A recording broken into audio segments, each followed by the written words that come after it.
everybody. This is the weekly review, July 24th. We look at what happened last week. Markets down, second week in a row now on the NASDAQ, the NDX. I can't remember 2 weeks down in a row. It's been that long. S&P slightly down, Russell down. Big move to the top side, gold. And year to date, as we'll see, you've got big gains in the gold market and in the bond market, which is highly unusual to see those kinds of gains in those two markets. Mixed picture elsewhere. Junk bonds still down on the year. The dollar's really starting to sell off, which is contributing to the gold spike. Still got the NASDAQ NDX up in the stratosphere, S&P flat. If we look at what's happening in that gold market, I didn't pull the long term up. I've got the daily up mainly because I wanted to talk about retraces and where to look. But essentially, if you go back and look at this, you had a breakout over this swing point high here and that one. Got a little retest regen there, took off, set up another swing point high breakout, and then just a moonshot. I suspect short term, the congruence of these two bars, which is right about there, is a good spot to think about a purchase kind of flip trade. A larger trade, if it were to come back to here, would be kind of a gift trade. I don't think you're going to see this price in a while. I think you're going to see this move sideways between whatever the end top is and probably this area here. That area is probably going to be the trade consolidation like we saw back in this area back here before. So I would expect that you'll see some sort of a consolidation set up above this swing point high on the daily time frame. If we look at the general markets, this is the first attempt again to bring these markets back and to bring them back in a larger way. Just the beginning. I mean, we're looking on the daily, looking at the S&P. So you get a swing point high, break out, get that extension up, and now you're coming back to do the retest regen. On that pullback, as it comes back, you don't want to see it close underneath that low. That would be a failed attempt. Now, on the first retest regen, you should get a bounce back up.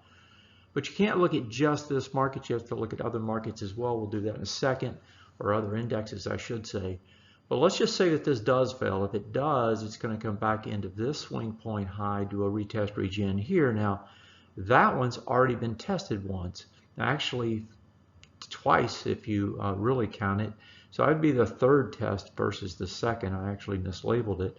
And so if it were to come back in here, odds are very bad that it's going to hold, and I would expect it to try and trade down as far as the 3,000 area. So this is kind of a critical spot. If you don't hold up here and regenerate, right, you're going to see this thing work quite a bit lower before it's probably over. Why might that happen? Well, it may happen because the NASDAQ is increasing in terms of its odds to actually break down. Here's a swing point high, breakout was on this bar. You get a retest regen here, you regen higher, you come back, and now you're testing again. Second attempt, odds shoot down to about 42% or so. So you're less than a coin flip in terms of regenerating again. If that does pull back, right, then you're going to see it test this swing point low. And so the NASDAQ NDX as well looks just the same. Both are setting up to try and trade back down to the downside. This has failed before. I've got the NASDAQ up again. Looking at this swing point high, you got to push over it here, immediate retest regen that failed and then failed even bigger, and then you had it regenerate higher, right? Or actually not so much regenerate higher, but push higher. That's typically not the case. Usually you get some sort of a consolidation that takes place down here, and then eventually you break out again if that's what's going to happen. Because remember, when you're pushing up, when you break a swing point high on a retest regen, the low of it, that typically says what was up is now sideways. Well, that sideways here, as you can see, didn't last very long, and you pushed right on up and made new highs. That's typically not the case. And that usually is kind of the sign of something starting to slow. So, if you kind of think about momentum, this thing has been going up, up, up, and the momentum's slowing and is eventually going to try and roll back over. I think you're seeing that kind of rollover start to set up here on the NASDAQ and as well on the NDX. Now, so far it's been rotation. In other words, that money's just moving out of here, moving somewhere else. If that changes, if we actually see money leaving, that's going to be a problem. So don't be fooled by the weighting structure is something I would point out one more time. This is the S&P. S&P's been holding up this week. As you can see, it came down a little bit at the end, doing that retest regen, first one on that swing point high. But go back and look at this on a weight, non-weighted, right, equal weight. Here's the high that correlates with this high. This has made new highs, right? This hasn't even come close. It hasn't even got over the prior swing point high. It hasn't even closed over that, which in the case of the S&P weighted would have been right here. And so, the weighted structure has benefited the S&P. And that weighting is in a lot of things, but primarily in the tech stocks. And the tech stocks, as we know, NDX, NASDAQ have been going to the moon. That's pulled this thing a lot higher than it should have. If you look at the stocks inside this thing, the majority of them are not at highs or at higher highs. They're down here just hanging on at lower highs. And so there's a huge amount of a gap here between what is moving and what isn't moving. What is moving is tech. What's not moving? Pretty much everything else. We're starting to see some nice movement in healthcare, right? That has done well. Biotech has sold off recently, but healthcare has looked good. We've seen the industrials start to move up, right? So industrials have been doing all right. But that's the big things. There's also some basic materials, but they don't have much weighting, so they don't actually, they don't really push that much into the S&P. These two, industrials and healthcare, have a decent push, but the rest of it just not moving. This week you got a perfect storm potential, and what I mean by that is we've got the technical weakness already. I've already talked about showing you before. But then you put all this other stuff with it. You got a Fed meeting this week. I'm not sure what they're going to do to pump these markets more. You got the expiration of the unemployment benefits at the end of this week. I'm not sure if Congress is going to pass something or not this week. It looks like they'll pass something eventually, but what form it takes, we don't know. The $1,200 checks that everybody saw before, or 1,200 plus checks, those may get pushed out again in another bill, may not. It looks like they will be once that bill is done, but it doesn't look like that bill is going to be done on the 31st, right? Because that's when all this stuff expires. The rent moratoriums expire. There's a lot taking place into this month, and those things are mostly negative. And if they're not replaced, if we don't keep printing money and handing it to people, that's going to be a problem, right? It's not going to help this market go higher. Matter of fact, it's going to be a drag on this market. So expiration of benefits is going to be an issue. The earnings onslaught is going to continue. The next couple of weeks are the big weeks. You got some big tech stocks this week in Amazon, Apple. You had Microsoft last week. And speaking of earnings, if you look at the earnings themselves, and I track them pretty closely at the beginning of the season to try to see what the reactions are. If you look at the reactions in these stocks, tech is the only one that is bearish, right? That's the one that's showing up as bearish, where the stocks are actually trading down off the earnings reports, whereas on the other stocks, right, you're getting mostly sideways. The vast majority are in that bucket, and then you're getting some bullish ones in other places, but those bullish ones are not in the tech sector, right? They're elsewhere. And so tech being the highest weighting and showing the bearish type reaction, that could be a problem as well.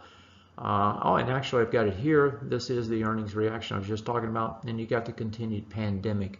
Now, we're not seeing the kind of pandemic that we saw in the outright fear that was taking place when we were looking at the situation that was up in New York in the New England states, Massachusetts and so forth at the beginning, New Jersey.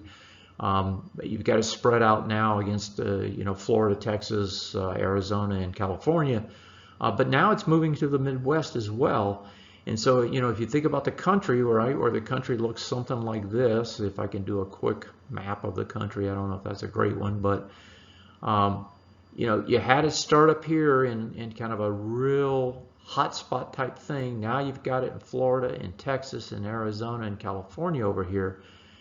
What it's doing now is it's coming to the Midwest, right? You've got some other hot spots, but coming into the Midwest now, is going to rotate back into this area back here and start all over again.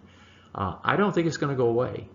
It's going to be with us a long time. If everybody would wear a mask, I think that would, if 80% of the people wore masks, I think that would cut it down a bunch. But, we're just not, we're fighting over everything and fighting over masks as well. So this pandemic is with us, going to continue to be with us. Now, as we get closer and closer to some sort of a situation where we get a vaccine or we get very good treatments, where people don't have to worry so much about it, then maybe the implications are not as great. But right now, they're still great. So what's the bottom line? We got some short-term weakness. I've seen it on the 30-minute charts, right? That short-term weakness. And whether it turns into something larger or not, we don't know yet. But, we've had a long run higher. If you look at these markets, it was another one of those V shapes where the NASDAQ NDX actually made new highs. S&P is just below. Russell's still lower. But another V-shaped rally, as the Federal Reserve and the government programs come to the rescue one more time. Whether or not this has started to roll and we're going to see something happen, we don't know. We do know that the economy, it sucks, right? There's no way we're coming back to where we were. Level of employment, the level of activity, the GDP, if you want to look at it that way. If you call this 100%, which is where we were before, you took this big dive and now you've leveled out here. As a matter of fact, this looks to be rolling back over. And so the economy itself, nowhere near what it was. And that's a big problem, is if these programs, the government programs, no longer keep coming at the 2 and 3 trillion mark that we've seen over the last 2 or 3 months. We've pushed into this market or into this economy something on the order of $5 trillion now, right? And we've done that in 3 months. Are we going to see another 5 trillion? Are we going to see another 3 trillion? What are we going to see that keeps pushing this market higher and higher? It's going to take a lot of money. If they're going to do it, can it push higher? Yeah. You throw another 3 trillion in it, it'll go higher. If you don't, then the economy itself, right?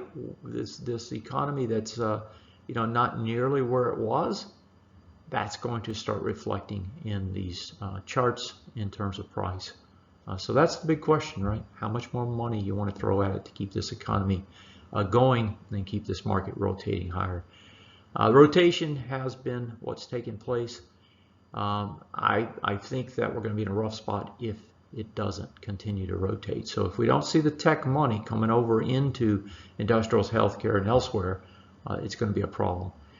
Technically, some failures. If those morph into the daily charts, which would be those retest regions failing, those would be the first examples, then I say you really have to start to get more careful. Weekly prognostications last week, kind of a split between worst case and best or most likely scenario. If we look at this week, I would think we're going to trade lower. It looks to me like this retest region, the low which is here, I suspect that's going to fail. We're going to trade below that, come down and try and test this back into swing point high here and test into that swing point low most likely. Worst case would be you just break it. Best case, you probably just trade back to the recent highs. And here's the details of that. Folks, we've had a huge run, and all of it on the back of government largesse and Fed bailouts again. If we're going to get a continuation of that run, which a lot of people keep saying, this market's just going to keep going up. you're going to have to keep pushing money into the market. The government's going to have to keep pushing money into the system. If it doesn't, the economy, the real economy, is going to take over again. You know, short term, when you look at markets, you can get a lot of noise. All right, that noise can be things like these bailouts and so forth. But you know, anytime anything can happen in the short term in terms of price and where things go. In the longer term, right? In the long term being late, intermediate to long term, so weeks and months, you know, the real economy is going to feed into what really happens. And so if we don't see improvement in the economy, which I don't see how we're going to see improvement in this economy anytime soon, if that doesn't happen, I have no idea how this market is going to work higher and higher. Has to be the government pushing money, trillions at a time, right, to keep this thing going up. If they don't do it, it's going to go down. Has to, right, because the real economy just does not support it. That's it for this week. Have yourself a great one. Take care, and I'll see you next time.